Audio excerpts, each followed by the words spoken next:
ಸ್ನೇಹಿತರೆ,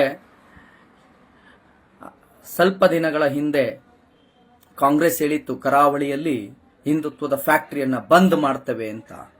ನಿಮ್ಮೆಲ್ಲರಿಗೂ ಗೊತ್ತಿರಲಿ, ಕರಾವಳಿಯಲ್ಲಿ ಹಿಂದುತ್ವದ ಫ್ಯಾಕ್ಟರಿಯನ್ನ ಬಂದ್ ಮಾಡ್ತೇವೆ ಅಂತ ಹೇಳಿತ್ತು.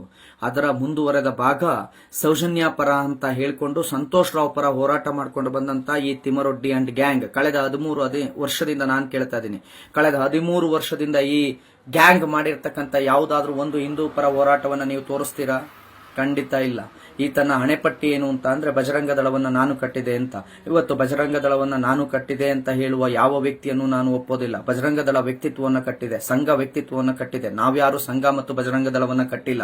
ಬಜರಂಗ ದಳ ನಮ್ಮನ್ನ ಕಟ್ಟಿದೆ, ವಿಶ್ವ ಹಿಂದೂ ಪರಿಷತ್ ನಮ್ಮನ್ನ ಕಟ್ಟಿದೆ, ಸಂಘ ನಮ್ಮನ್ನ ಕಟ್ಟಿದೆ. ಅದು ಸಂಘದ ಶಕ್ತಿ.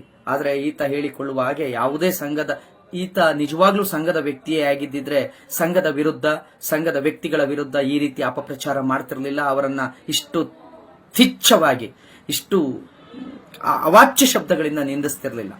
ಸ್ನೇಹಿತರೆ, ನಿಮ್ಮೆಲ್ಲರಿಗೂ ಗೊತ್ತಿರಲಿ, ಈ ವ್ಯಕ್ತಿ ಬಿಜೆಪಿಯ ವಿರುದ್ಧ ಕೂಡ ಅನೇಕ ಬಾರಿ ಸ್ಪರ್ಧೆ ಮಾಡಿ ರಾಜಕಾರಣದಲ್ಲಿ 2008ರಲ್ಲಿ ಬಿಜೆಪಿ ವಿರುದ್ಧ ಸ್ಪರ್ಧೆ ಮಾಡಿ ಬಿಜೆಪಿಯನ್ನ ಸೋಲಿಸ್ತಾನೆ.